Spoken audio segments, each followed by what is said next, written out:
What are lexical relations?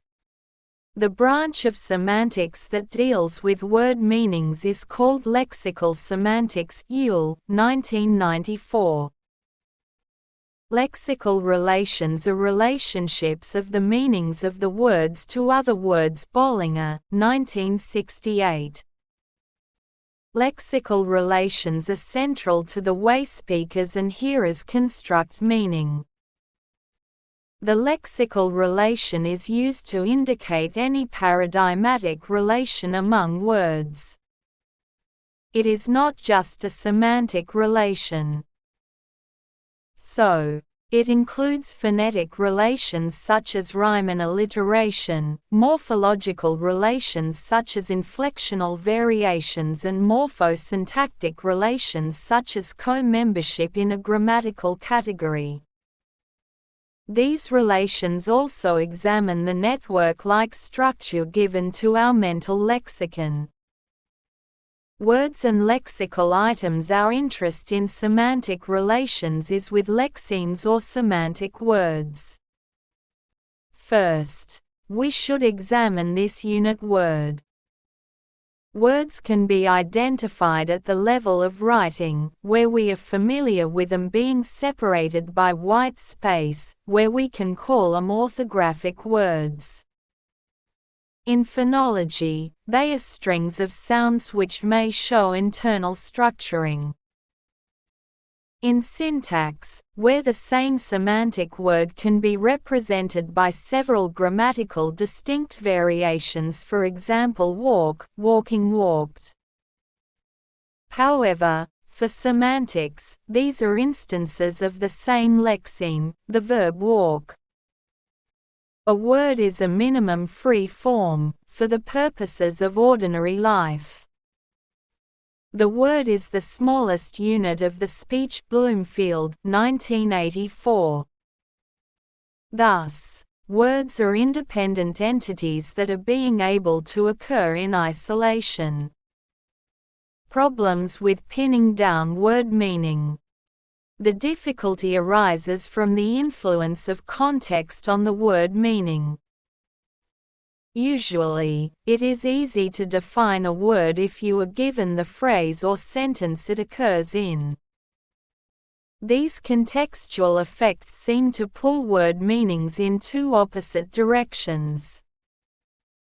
First, restricting influence is the tendency for words to occur together repeatedly, called collocation.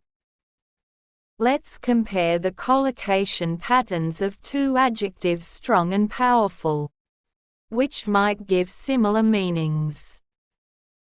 Though both of them can be used with same items, for example strong arguments and powerful arguments, elsewhere there are collocation effects such as when we talk of a strong T rather than a powerful T, but a powerful car rather than a strong car. These collocations also undergo the process of fossilization, fixed expressions. For example, saying their husband and wife, rather than wife and husband. Second, the contextual effects can pull word meanings towards creativity and semantic shift. Problem with word meanings is to decide, for any given example, whether one is dealing with ambiguity or vagueness. Homonymy and polysemy. Homonyms are unrelated senses of the same phonological words.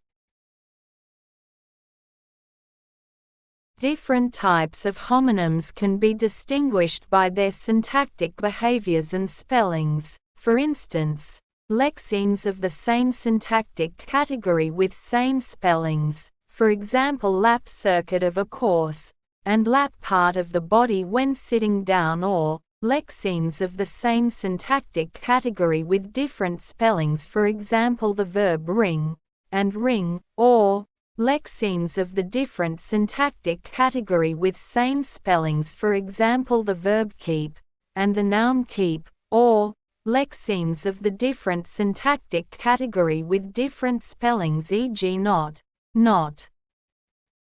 Polysemy is identified using the criteria of relatedness.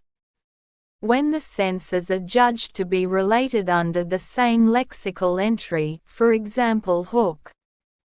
1. A piece of material, usually metal, curved or bent and used to suspend, catch, hold, or pull something. 2. Short for fish hook. 3. A trap or snare. These are the various senses of hook that are treated as polysemy and therefore listed under one lexical entity. However, there is a distinction made in lexicology between homonymy and polysemy.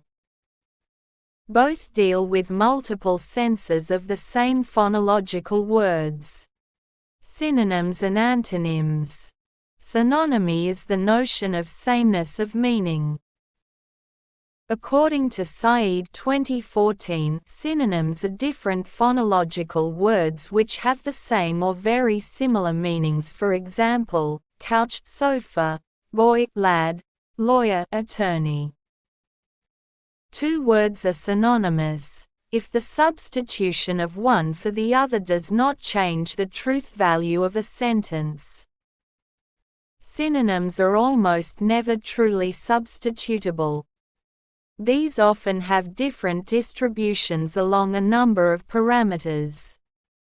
They may belong to different dialects, registers, styles of language, colloquial, formal, literary, etc.